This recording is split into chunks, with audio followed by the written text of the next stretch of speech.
내가 책을 쓰던 코칭을 하던 강의를 하던 내 걸로 만들기 위해서는 가만히 있어서 되는 건 없어요.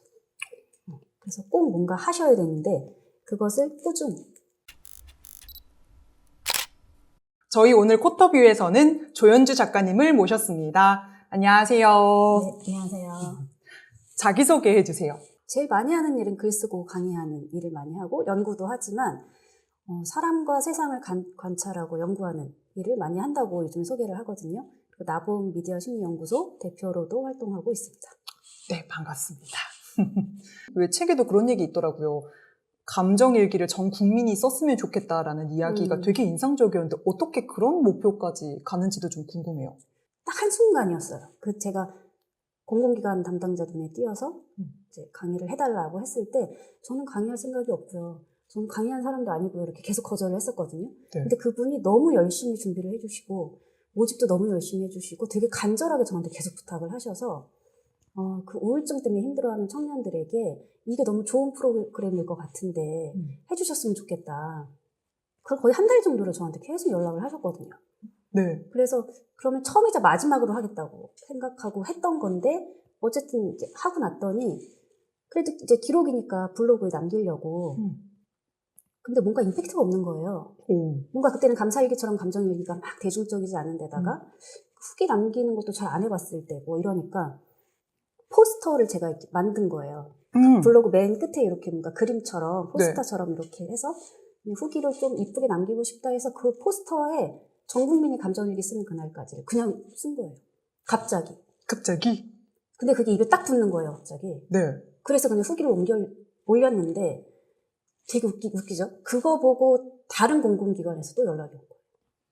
블로그에 그 글을 포스터 보고? 하나 보고. 그래서 그쪽에 또 강의를 하게 되신.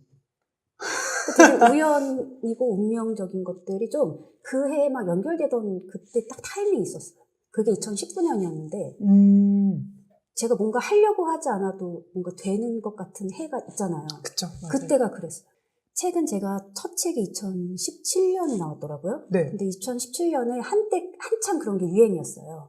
젊은 청년들이 나 회사 싫어. 그래서 퇴사 한참 붐처럼 퇴사해서 뭔가 독립출판도 하고 막 여러 가지로 그런 걸 세상에 막 목소리를 낼 때였거든요. 네. 근데 마침 저도 그때 퇴사를 하고 성인이 돼서 처음으로 쉬어본 거예요. 이제 쉬지 못하는 병이 있어가지고 또 뭔가는 해야 되겠는 거예요. 네. 주변에서 보니까 막 독립출판이라는 것도 하고 그쵸. 근데 재밌게 책을 저렇게 필명으로 해서 이렇게 숨어서 막 이렇게 사회 목소리를 낼 수 있구나. 막 회사 뭐 내부 고발도 하고 독립출판으로 이런 게 너무 재밌어가지고 저도 그런 걸 독립출판으로 준비하다가 정식 출판사하고 연결이 돼서 계약을 하게 된 거죠. 책을 내면 여러 가지 막 길이 생길 거라고 생각을 하잖아요. 근데 사람마다 다 달라요. 그래서 책을 내면 다른 출판사에서 우리랑 어떤 책을 또 내볼래요? 라고 제안이 오기도 하고 기업에서 이런 강의 제안이 오기도 하고 방송에서 오기도 하고 인터뷰도 오기도 하고 여러 가지 다 다른데 네. 저는 그때는 아까 말씀드렸다시피 사람들 앞에 나서는 걸 별로 안 좋아하니까 네. 조용히 글만 쓰는 게 목표였어요. 어머, 약간 지금의 행보와는 다르죠. 네. 완전히 다르죠. 네. 그래서 첫 책 나오고 2개월 만에 두 번째 책이 또 나왔는데 그때도 그냥 글만 쓰는 거 조용히 나서진 않고 그래서 저는 그때는 북토크 해라 뭐 무슨 홍보해라 할 때 저는 그런 거 남사스러워서 이랬어요. 지금 생각하면 너무 죄송해요 그 분들한테. 네. 지금이라면 정말 이렇게 적극적으로 뭐 누가 시키지 않아도 더 하겠는데 네. 그때는 그런 게 되게 남사스럽다고 생각했고 나대는 거라고 생각이 들어서 저는 못해요 그런 거 이래서 안 했거든요. 어머, 두 번째 책이 첫 번째 책 내고 2개월 만에 나온 거잖아요. 책은 뭐 어떻게 의뢰를 받으신 거예요? 아니면 투고를 하신 거예요? 지금 이제 돌아보니까 반은 투고고 반은 제안이더라고요. 우와. 초반에는 투고였고 네. 그래서 첫 번째 책, 두 번째 책이 한 달 사이에 계약이 돼서 네. 바로 연이어서 같이 작업을 해서 같이 비슷하게 나왔었고 네. 그 다음에는 그 책을 보고 출판사에서 우리랑 어떤 다른 책을 한번 써볼래요? 라고 해서 써보기도 하고 뭐 이렇게 이어지더라고요. 진짜 책 내고 나면 뭐 기업 강의나 이런 것들이 더 늘어나나요? 그것도 아셔야 돼요. 만약에 책을 한 권도 안 냈는데 처음 딱 책을 냈잖아요. 그럼 그 책 한 권으로 막 세상이 변할 것 같고 나한테 엄청난 변화가 생길 것 같잖아요. 아무런 변화도 안 생겨요. 사실은. 굉장히 현실적인 답변이긴 한데 그럼요. 왜냐하면 그거 가지고 본인이 뭔가 하지 않으면 변화는 안 생겨요. 되게 중요한 포인트네요. 난 책을 냈으니까 이제 출판사에서 알아서 홍보 다 해줘야 되고 이 책은 알아서 사람들이 다 읽어줄 거고 펄펄 날개를 달아서 뭐 날아줄 거고 전혀 없어요. 오히려 그거 내가 가지고 자기가 뭔가 해야 돼요. 네, 사실 이번 책이 6번째 책이잖아요.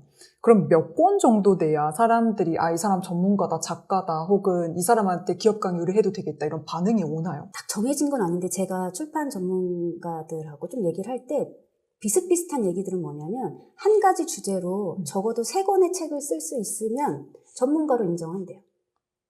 한 가지 주제로 3권의 책. 그러니까 저 같은 경우는 감정을 주제로 많이 하니까 감정을 주제로 3권 정도 책을 냈으면 네. 아니면 어떤 뭐 심리 다른 쪽 분야를 좀 더 열심히 하시는 분들이면 자기 분야에서 3권 정도로 책을 낼 수 있으면 이제 더 이상 그 사람한테는 전문가라는 말로 그렇게 우습게 볼 수 없다. 그렇게 말씀하시더라고요. 한 주제로 3권을. 그 주제에 대해서 내가 되게 잘 알아야 콘텐츠가 나오잖아요. 어떻게 하면 잘 알 수 있나요? 콘텐츠는 사실 자기가 가장 오랫동안 했던 것을 제일 먼저 생각해 보시라고 하거든요, 저는. 근데 그냥 이런 거 있잖아요. 저 콘텐츠를 생각해 봤는데 전 이런 거 관심 있어요. 전 이런 거 좋아해요. 그러잖아요. 그건 그냥 좋아하는 거예요. 딱 거기까지인 거예요. 자기 거 만들려면 그냥 좋아하는 걸로는 안 되고 자기가 그걸로 뭔가 했었어야 돼요. 뭐 강의를 했든 뭐 회사를 다녔든 뭔가에 해서 뭔가의 결과든 그게 성공이 아니에요, 꼭. 그게 좀 나와야 내 콘텐츠를 만들 때 나만의 콘텐츠를 만들 수 있는 거죠. 어차피 만약에 감정이라고 해도 다른 사람들은 감정 코칭을 한다고 하면 저는 감정 일기잖아요. 그쵸.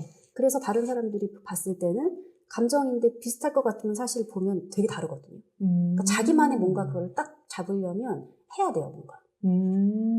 이제 처음 아까 말씀드렸던 첫 공공기관 강의가 우울증으로 힘들어하는 청년들이 시작이었어요. 네. 그랬더니 그 비슷한 걸로 계속 들어오더라고요. 강의가? 네. SNS로? 네. 네. 그리고 그러더니 다른 지방에서는 그 담당자분이 그거 이런 대상으로도 혹시 할 수 있나요? 라고 해서 일반 성인으로 좀 넓어졌어요. 그랬더니 일반 성인으로 했더니 이제 도서관, 교육청 막 이렇게 막 넓어졌거든요. 네. 그랬더니 이제 교사연수에서 교사분들한테도 좀 적용할 수 있을까요? 라고 해서 제가 교사연수 정말 많이 했는데 네. 교사연수로 좀 넓어지고 났더니 네. 그 다음에 어떤 교육청에서는 상담사 선생님들의 역량 강화 교육으로 가능할까요? 라고 해서 거기로 또 넓어진 거예요. 네. 그렇게 조금씩 넓어지다가 이제 기업에서도 요즘엔 조직 구성원들도 마음 관리가 되게 중요한데 이것도 할 수 있을까요? 라고 해서 또 넓어지고 이게 좀 자연스럽게 확대된 것 같아요. 그러면은 그렇게 다양한 분들을 만나면서 그게 콘텐츠가 돼서 책이 되셨다라는 말씀이실까요? 그렇죠. 그것도 무시 못하죠. 일단 제가 뭔가 해야 되기 때문에 저는 평생 일기를 썼다고 했잖아요. 그렇죠. 그게 있었고 그걸로 제가 강의를 했고 네. 그랬으니까 저만의 콘텐츠가 나온 건 딱 그렇게 완성이 될 수 있죠. 그러면 제가 궁금한 게 사람들을 많이 만나게 되면 내 콘텐츠로 책을 쓰는데 더 유리해질까요? 굉장히 유리하죠. 왜냐하면 제가 이번에 신간 쓸 때도 네. 제 딴에는 뭐 제가 알고 있는 거, 제가 이론적인 거, 학문적인 거 아무리 풀어내도 편집자나 출판사에서는 제일 좋아하는 건 실제 사례예요. 그게 제일 재밌고 제일 생생하고 사람들이 이해하기 쉽고 물론 그 이해하기 쉬운 거에 따라서 그 근거가 있어야 되기 때문에 이론적인 거 분명히 필요하긴 하지만 사례를 제일 좋아하세요. 그러니까 그런 사례는 진짜 어떻게 제가 만들어낼 수 없는 사례잖아요. 없죠. 그래서 이제 그런 걸 좀 담았더니 편집자는 그걸 가장 좋아하더라고요. 어디서도 볼 수 없는 내용이니까. 주제를 잡으려고 하면 결국은 사람을 많이 만나고 그걸 콘텐츠로 녹여내고 그게 책이 되고 이게 약간 선순환처럼 돌아가는 걸까요? 그렇죠. 나만의 동사를 찾아라. 이제 그런 파트가 있어요, 제 책에. 우리가 이제 꿈이 뭐예요? 라고 물어보면 의사, 선생님 이렇게 명사로 얘기하잖아요. 근데 그게 안 되면 실패자인 것 같고 그래서 사실 꿈은 동사로 찾는 게 맞거든요. 작가가 아니라 글을 쓰는 사람. 선생님이 아니라 나는 사람들에게 뭔가를 가르쳐주는 사람. 그러면 꼭 학교 선생님이 아니라 여러 가지가 될 수 있잖아요. 그렇죠. 그러니까 그 동사로 좀 꿈을 찾아야 되는데 우리나라는 그걸 잘 안 되는 좀 문화가 있잖아요. 네. 그런 것 때문에 사람들한테 제가 그 나만의 동사 찾기를 꼭 하시라고. 특히 성인들한테도 늦지 않았다고 하거든요. 근데 그 순서가 잘못됐다는 거예요.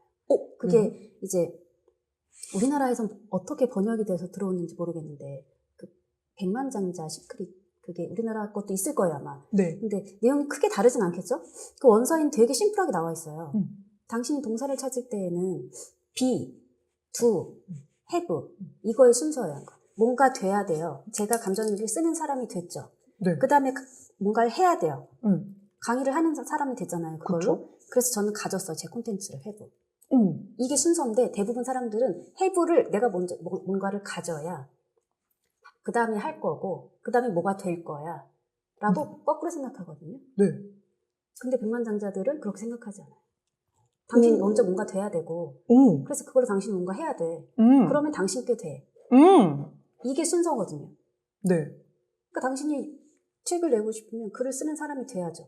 그렇죠. 그 다음에 책을 써야죠. 그렇죠. 그걸로 자기만의 콘텐츠를 만들어서 나가야죠. 그렇죠. 그러니까 우리가 이 순서를 되게 짧고 심플한 건데 되게 좋은 메시지거든요. 그렇네요. 근데 되게 잘못 생각하고 있는 부분이 많죠. 그 YTN에서 1년 반 정도나 사실은 뉴스 출연을 하셨었잖아요. 이게 긴 기간이죠. 근데 보통은 그런 말씀들 하신단 말이에요.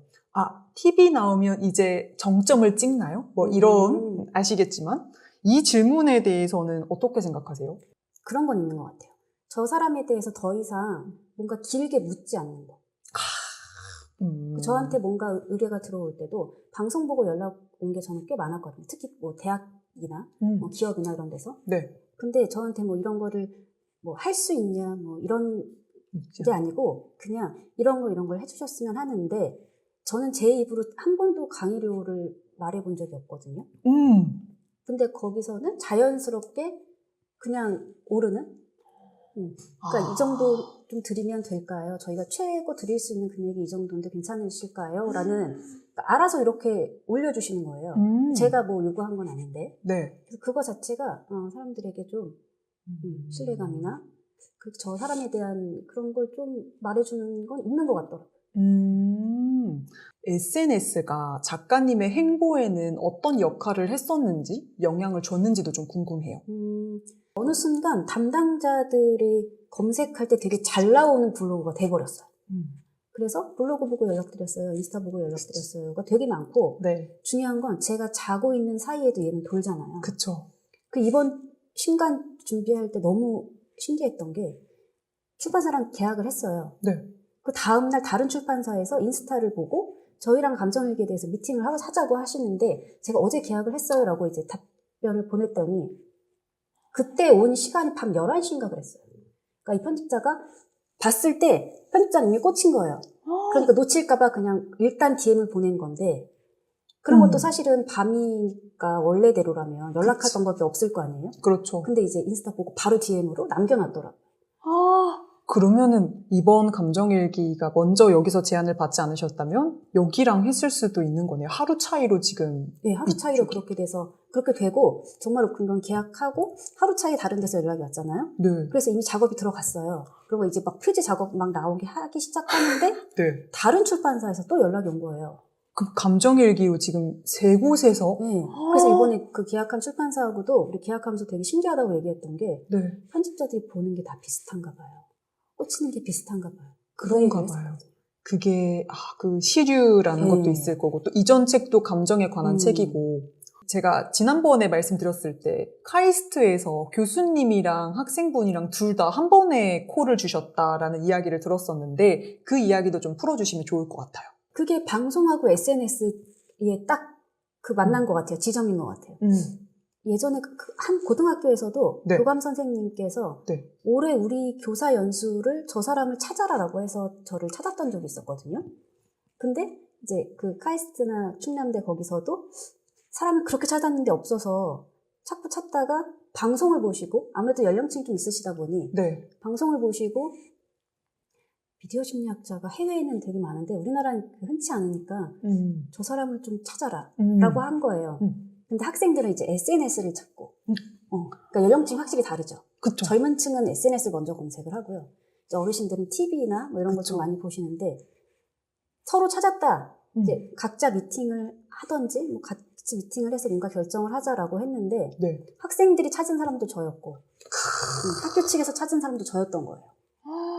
그래서 동명이인인데 이 사람 같은 사람이 맞죠? 이래가지고 나중에 알고 보니까 같은 사람이었어요. 사실 여기 정도만 들으면 구독자분들께서 아 그래 책만 내고 뭐 방송만 출연하면 돼 이렇게 생각할 수 있잖아요. 근데 사실 박사님이시잖아요. 근데 저는 그 가게 된 이유가 미디어 심리학 때문에 가는 거였어요. 그러면 박사 전공이 미디어 심리학. 응. 석사도 그렇고 저는 다 저희 그 지도 교수님 보고 미디어 심리학을 배우려고 간 거지. 그래서 미디어 심리학을 연구하고 그걸로 하려고 간 거지. 사실 다른 걸 보고 간 게 아니라서 되게 힘들었던 게 뭐냐면 미디어 심리학만 보고 갔잖아요. 네. 근데 그 외에 들어야 되는 과목이나 해야 될 것들이 되게 많잖아요, 대학원에서는. 네. 그러니까 어떤 다른 수업에 들어가면 너무 힘들어요. 우와. 그래서 다른 교수님들은 뭘 해도 미디어 심리학만 하려고 하는 학생인데 뭐 내 수업 굳이 왜 들어? 이렇게 비판하시는 분도 계시고. 근데 어쨌든 학점을 채워야 되니까 또 들어야 되잖아요. 그쵸. 그러니까 저는 이제 미디어 심리학 관련된 수업 들을 때는 너무 좋은데 네. 그게 아닐 때 너무 힘든 거예요. 그래서 하나만 보고 가면 그런 힘든 것도 좀 있긴 해요. 또 어떻게 미디어 심리를 선택을 하셨어요? 저는 미디어도 좋고 심리학도 좋은데 이게 해외에는 미디어 심리학이 되게 보편화되어 있고 정말 재밌는 학문으로 되게 유명한데 우리나라엔 그게 많지 않은 거 거의 없는 거예요. 저도 처음 들었어요. 그쵸? 네. 그거 봐요. 그래서 그 미디어 심리학의 이 심리학이 분명히 있을 텐데 라고 해서 찾다 보니 있었고 근데 그것을 우리나라에 개척한 교수님이 계셨고 그 교수님이 퇴임을 하시기 전에 내가 무조건 그걸 해야 되는구나 싶어서 그냥 간 거예요. 그래서 그 미디어 심리학 책 읽고 내가 이런 걸 연구하면 되겠다라고 생각해서 갔기 때문에 저는 딱 지도 교수님과 미디어 심리학 이거 두 개를 보고 갔잖아요. 그래서 힘들기도 했지만 네. 중심이 있었기 때문에 버틴 거예요. 내가 이건 꼭 할 거다라는. 그러면 그 미디어 심리학을 설명해 주시면 뭐 하는 사람이라고 저희가 이해하면 돼요? 미디어를 접하는 사람들, 수용자들이 미디어를 접하면서 느끼는 감정이나 여러 가지 심리들이 있잖아요. 네. 그런 것들에 대한 것을 이제 기본적인 커뮤니케이션 이론과 심리학 이론을 융합해서 설명해 주는 건데 그냥 흥미롭게 들리긴 하잖아요. 미디어 심리학이라는 게. 근데 지금은 제 지인 중에 20년 넘게 상담하시는 선생님이 계시는데 네. 그 선생님께서 저한테 그런 말씀 하시더라고요. 자기는 자기가 20년 동안 상담을 했지만 물론 자기 길에 대해서도 확신이 있기는 한데 사실 지금 시대에선 제일 필요한 심리학자가 미디어 심리학자인 것 같다고.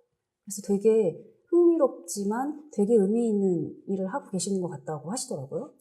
그래서 그렇게 말씀해 주셔서 되게 용기를 얻었어요.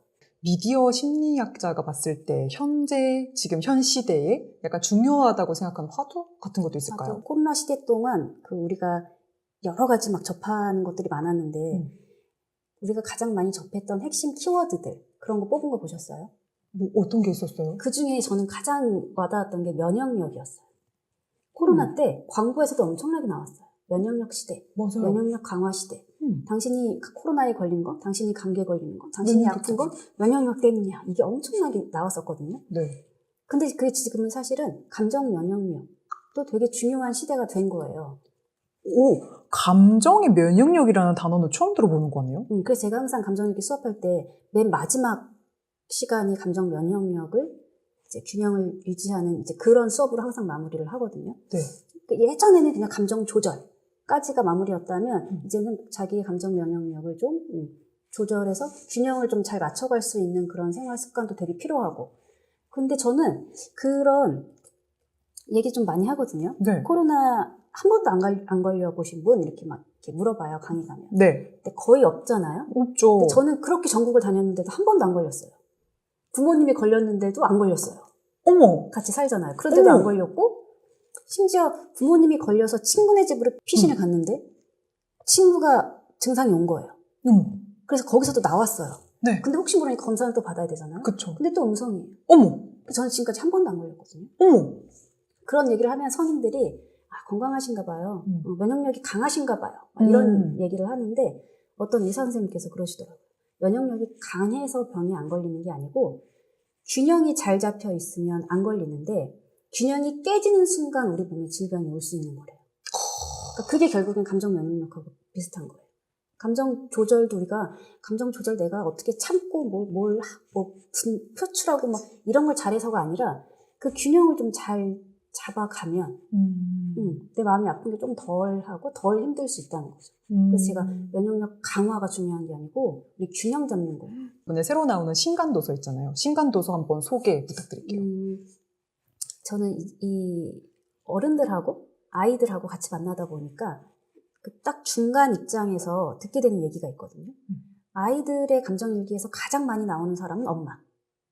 엄마들의 감정일기에서 가장 많이 등장하는 사람은 아이들.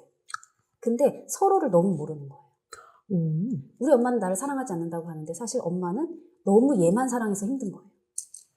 그러니까 서로 표현 방법도 다르고 그러니까 서로 알지 못하잖아요. 그쵸. 제가 이거 보면서 느낀 게 어른들이 어린이 감정을 좀 이해하려면 자기 어린 시절을 좀 잘 돌아보고 자기 안에 있는 자기 어린이가 있어요. 누구나. 그 어린이는 평생 없어지지 않는다고 그러거든요. 그 어린이랑 잘 지내면 자기 자녀를 힘들게 하지 않으면서 사랑할 수 있고 세상을 좀 더 아이처럼 아름답게 바라볼 수 있고 그래서 제가 부제를 어린이 감정으로 세상을 바라보는 법이라고 했는데 그래서 어른들의 마음속에 있는 어린이 그 어린이를 깨워서 좀 불러내서 대화해보고 친해지고 화해하시고 대화도 해보시고 그랬으면 좋겠다라는 이제 마음으로 어른도 함께 쓰는 어린이 감정일기라고 했어요. 그래서 이 책은 크게 5가지로 우선 감정을 이해할 수 있는 심리학 이론을 썼고요. 거기에 맞는 어린이 감정일기 실제 사례. 그게 좀 쉽게 이해를 도울 수 있고 그래서 이제 매 꼭지마다 감정일기 쓰는 팁이 있어요. 그리고 그거 다 끝나면 여러분들이 한 달 동안 혼자 일기 써보시라고 30일 동안 쓸 수 있는 30일 감정일기 프로젝트를 해놨거든요. 이제 그거 해보시고 마지막으로 나의 감정과 욕구를 알아볼 수 있는 심리검사도 한번 해보시고 해서 제가 감정일기 수업에서 하는 거의 모든 걸 다 담은 것 같아요. 그래서 책 두께가 좀 꽤 나왔어요. 좀 두꺼워요? 320페이지 나왔더라고요. 와, 다 담으셨네요, 진짜. 영상을 보시고 댓글 남겨주시는 분 3분을 추첨해서 저희 신간도서를 보내드리니까 많은 참여 부탁드리겠습니다. 7번째 책은 뭐 쓰고 싶으세요? 뭘 쓰고 싶다기보다 써야 하는 게 있어가지고 제가 감정일기하고 기질로 보는 심리학, 영화로 보는 심리학 이 강의 3개를 제일 많이 하는데 사실 기질로 보는 심리학은 보통 사람들이 듣기에는 그렇게 쉬운 수준은 아니래요. 제 기준에서 생각했던 거죠. 네. 그래서 되게 쉽게 하려고 강의를 하면 할수록 계속 풀었고 한 번도 같은 강의를 한 적이 없거든요.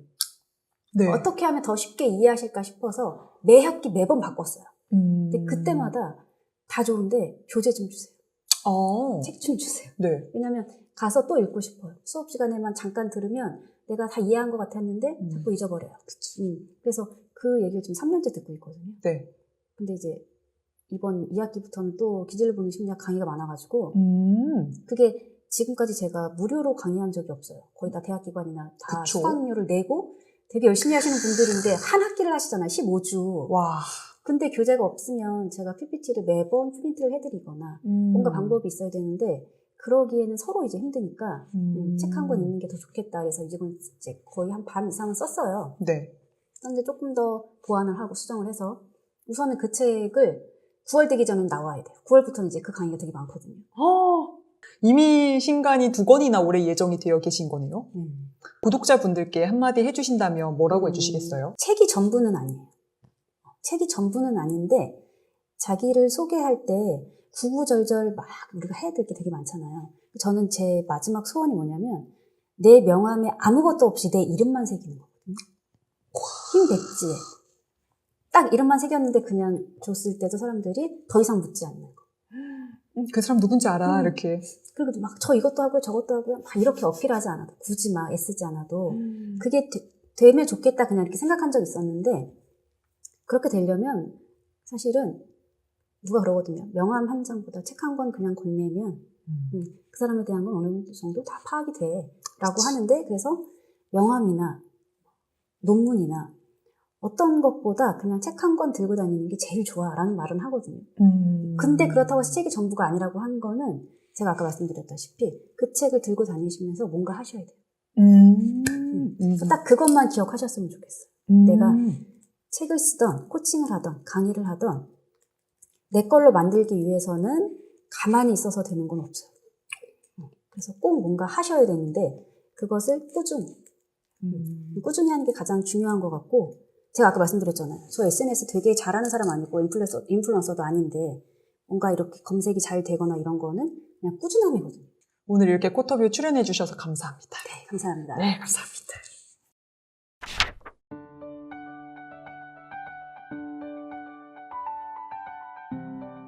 Just a rainy Monday, sitting at our table. 2 cups and an empty chair. You'll be gone till Sunday, everything's unstable. I was unprepared. The colors don't look quite the same, and the wind keeps whispering.